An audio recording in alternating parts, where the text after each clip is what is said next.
The press and marketing are very crucial to the whole concept of the exhibition, and we will have early discussions with the marketing team about, in a sense, the look and feel of the exhibition, and therefore the look and feel of how we're going to promote it. We work closely with the curators, we work closely with the exhibitions team, we work closely with our learning department who put together the programme of events that go around the exhibition.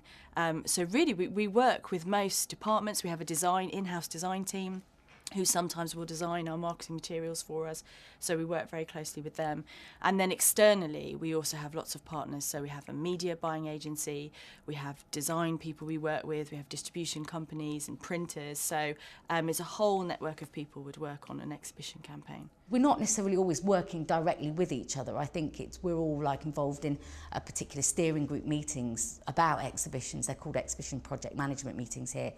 And all those people who are working on the particular parts of the campaign will come together and talk about their areas and what they're doing and where they are with it, so that we all have a kind of more informed idea of an overall idea of how the progress of the campaign is going. With something like the Literary Figures exhibition, you've obviously got your core art gallery type audience, who are probably the audience you know the best and who it's kind of easiest to get to, your regular visitors, the people who are probably on your mailing list or your emailing list or following you on Twitter, you know those people. For something like this also there's the photography element, so you'd go for people who are interested in photography, who've been to other photography exhibitions, other museums and galleries, and also here there's the literary aspect to it. In the past we've produced bookmarks as promotional material, and quite often bookshops will give them out for free for you.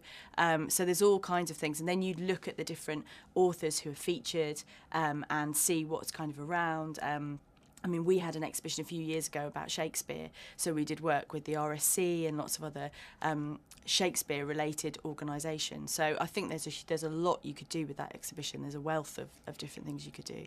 We have to start thinking about what kind of marketing tools we use. So one will be e-flyers. Second one will be an actual exhibition leaflet that we can actually use as a communication tool to allow people to understand a taster of what the exhibition's about, with some really beautiful images. And I think it always helps when you have an exhibition with very, very good images. You have to think about picking a lead image, which can be really difficult, and we have a lot of kind of discussion about that. It's not just us that decide, a lot of different people are involved, the curator, the exhibitions team, our director. And it is really, really important because that key image is what will sell the exhibition. So you're looking for something that represents the exhibition, represents the rest of the content. You're looking for something that's visually striking. They have an image meeting where they pick the lead image, what we think is going to work well from a marketing point of view. Obviously the curators want to get involved with what they think is the most important image in the exhibition, and sometimes they're not always the best looking things. So there's a kind of, a bit of argy-bargy with who gets their way. Usually it's the marketing department because they're much more important. No, they're not really. But it's basically to look at what we think will work as a lead image on a poster, or, when we think we've got to blow it up for a big banner. And then we look at colours and typography. So that's when we hook up with kind of marketing first. You see all those posters on the underground, and that we call them 4-sheet posters. There's larger posters, the 16 sheets, and there's the sort of ones in between, which are the 12-sheet posters. And you're probably aware of them as you're going through the underground, but actually the process behind sort of buying even one of those sites is quite an expensive process.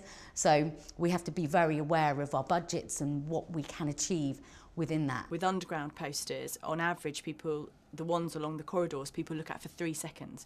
So you've got 3 seconds to get people's attention. So we're very lucky, because we're a portrait gallery, that it's always a portrait, and actually that kind of eye contact that the picture has with the person works really, really well. So you're looking for something that's striking and really in 3 seconds can tell people the story of the exhibition. So you know what's going to be their main image in the marketing campaign, what you're going to see on the tube, what you're going to see at the front of the gallery, and we will try and feed that one in so it's a popular one in our press coverage as well, so people get a visual idea and a visual identity for the exhibition. We usually design a logo or word mark that will then be carried through the exhibition, through marketing materials, through print, through catalogues, anything associated with it, so that if the public see Gerhard Richter, they know it's to do with the National Portrait gallery exhibition, and it's, you know, all uniform and consistent.